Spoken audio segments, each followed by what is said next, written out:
Hello les amis, Chapelito Cave en ligne. Bonjour, bonsoir, comme d'habitude. Je sais pas quand est-ce que vous allez regarder la vidéo ou simplement si vous allez la regarder.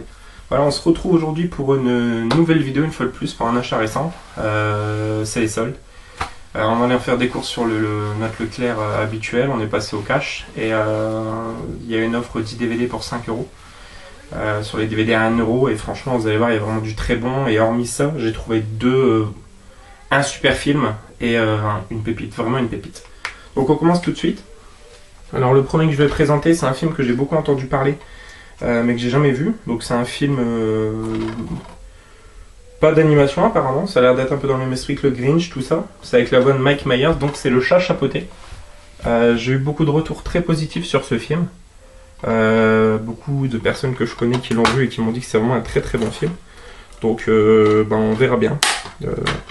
Il me tarde de découvrir ça, donc Le Chat Chapeauté pour le numéro 1. Ensuite, on continue avec un DVD horreur qui me faisait de l'œil depuis quelques temps déjà. Beaucoup l'ont dans leur collection. Moi, ça fait plusieurs fois que j'ai failli le prendre. Là, je suis tombé dessus dans l'offre. Donc, c'est Slash, Moisson sanglante. Donc, la jaquette qui fait fortement penser à Children of the Corn, je trouve, les démons du maïs. Donc voilà. Mélangeant film d'horreur et rock'n'roll branché, Slash est un thriller sanglant avec frisson garanti. Avec un titre comme Slash, ça peut être que du rock'n'roll branché. Voilà. Ensuite, le troisième est un super film. Encore une fois, je vais le dire, un film des années 90. Film que j'ai beaucoup vu aussi étant plus jeune. Mon film préféré avec le Robin des Bois de Kevin Costner, donc c'est Waterworld. Pour faire le point, c'est pas top. Donc voilà, Waterworld en édition widescreen. Voilà, beaucoup de monde connaît ce film, hein, je vais pas... C'est un film dans un futur très lointain, l'an 2500. Alors la Terre n'est plus qu'une immense étendue d'eau. Les hommes sont obligés de se regrouper sur des atolls artificiels. Seuls les plus optimistes espèrent un jour rejoindre une terre ferme, la mythique Dryland. Sur un atoll perdu, Hélène et sa fille Enola attendent la délivrance. Les visions prophétiques d'Enola ainsi qu'une terre tatouée sur son dos parlent autant d'indices de l'existence de Dryland. Mais une bande de pilleurs sous la tutelle de cruels Deacon empêche tout voyage. Donc voilà, c'est vraiment un super film. Je crois que le méchant derrière est joué par Denis Hopper, si je dis pas de bêtises. Donc voilà, Waterworld, très content de le choper à ce prix-là. Ensuite, un autre film d'horreur, édition Neo Publishing. C'est un film que je voulais, je sais pas ce qu'il vaut, mais je le voulais pour ma collection film d'horreur. Ah, apparemment c'est la suite de Cannibal Ferox. Faudra vraiment que je me le trouve sur la Cannibal Ferox. Donc c'est Massacre dans la vallée des dinosaures. Donc je sais vraiment pas ce qu'il vaut. Le film de Cannibal, il y en a des bons, il y en a des vraiment très mauvais. Donc voilà. Donc pareil, je vais pas m'apesantir plus que ça, mais je trouve la jaquette vraiment stylée. Donc Nudo et Salvaggio. Voilà. Hop. Ensuite, alors ce film-là, je vais pas le présenter plus trop en détail. C'est un film pour l'ami La Face Cachée du cinéma, une fois de plus. Il avait dans sa liste, il me le semblait de tête, je lui ai demandé, il m'a confirmé, donc je lui ai pris, donc c'est Plutonache, un nouveau film avec Eddie Murphy après Un fauteuil pour deux que je lui ai envoyé. Et bien il cherchait aussi celui-ci, Plutonache. Donc par contre pour faire le point c'est pas top la lumière. Voilà, Plutonache. C'est un film de SF apparemment. En 2087, la Lune est le nouveau Far West où règne la loi du plus fort. À sa sortie de prison, Plutonache, Eddie Murphy, reprend la direction d'un nightclub qui devient rapidement la boîte la plus branchée de la planète.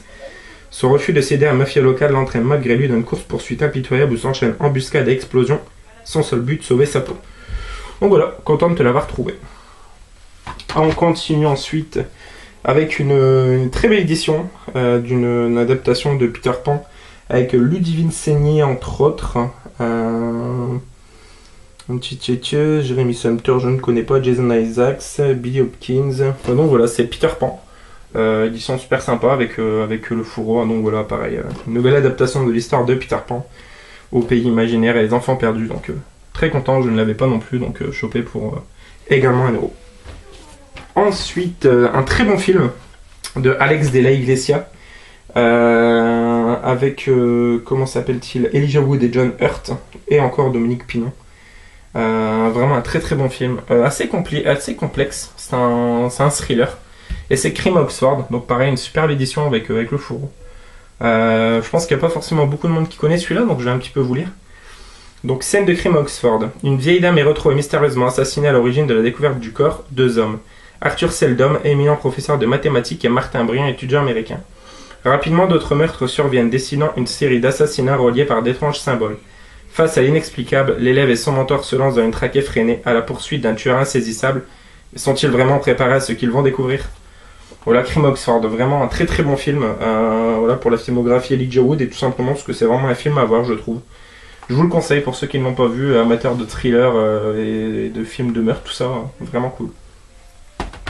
En plus, ça se passe tout le long du film, justement, dans l'école de l'université d'Oxford, beaucoup. Donc voilà, très bon. Et là, on finit sur 3 vraiment très très bons films.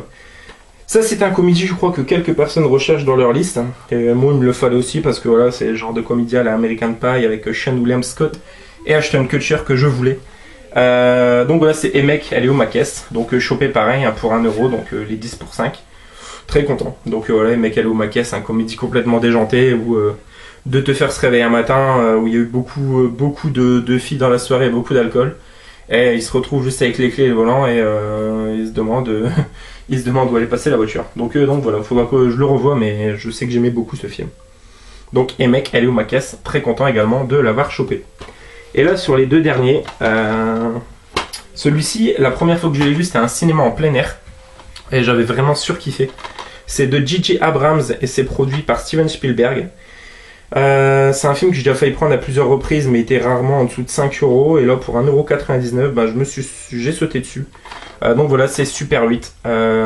Film rendant hommage à tous les gros films de science-fiction fin 80 début 90, notamment Rencontre du troisième type ou encore E.T. de Spielberg par exemple. Et donc voilà, très super content.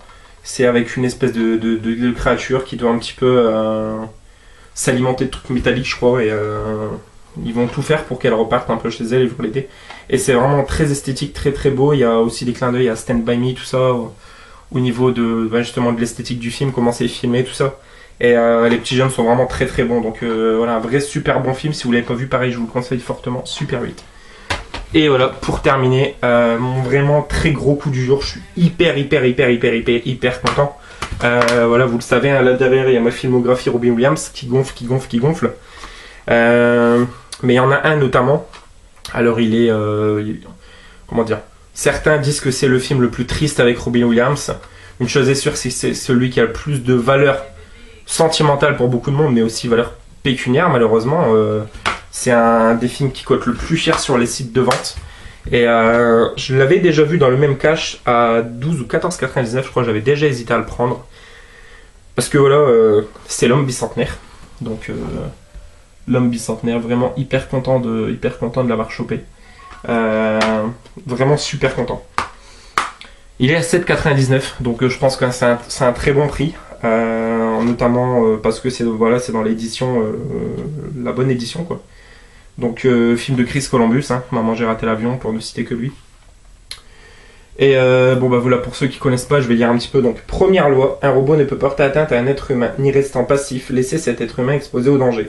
Deuxième loi, un robot doit obéir aux ordres donnés par les êtres humains, sauf si de tels ordres sont en contradiction avec la première loi. Troisième loi, un robot doit protéger son existence dans la mesure où cette protection n'est pas en contradiction avec la première ou la seconde loi. Les 3 lois de la robotique, Isaac Asimov. Donc ça, c'est une théorie scientifique. Alors, en ces débuts du XXIe siècle, où le progrès technologique se sont généralisés, la famille Martin fait l'acquisition du tout nouveau robot domestique, le NDR-114. Ce nouvel appareil, conçu pour effectuer les tâches ménagères, n'est pourtant pas un robot ordinaire. Andrew fait preuve de créativité et même de sentiment, et Martin décide alors de le traiter comme un être humain, afin de lui permettre de développer cette particularité. Voilà, je parle à tous les fans de Robin Williams et de cinéma en général. Voilà, c'est un chef-d'œuvre. Et je suis super heureux de le rentrer. Voilà, même si j'ai mis 8€, je trouve que c'est vraiment donné pour ce film. Et il va trouver très rapidement sa place derrière dans l'étagère. Donc voilà les amis, c'est tout. Il n'y avait pas énorme, hein, mais bon, à chaque fois je fais une vidéo tous les jours, tous les 2 jours en ce moment, donc il y a quand même beaucoup de contenu. Donc voilà, je pense qu'il y a quand même du bon. N'hésitez pas à commenter comme d'habitude, laissez votre petit pouce et les commentaires. Et on se retrouve très bientôt pour une nouvelle vidéo. Je pense que là pour le coup ce sera soit une suite de collection, sûrement un top, ou alors peut-être une critique d'un film qui me tient à cœur. Je verrai bien, j'en parle souvent mais je vais peut-être le faire. Salut les amis, joyeux anniversaire, ciao ciao.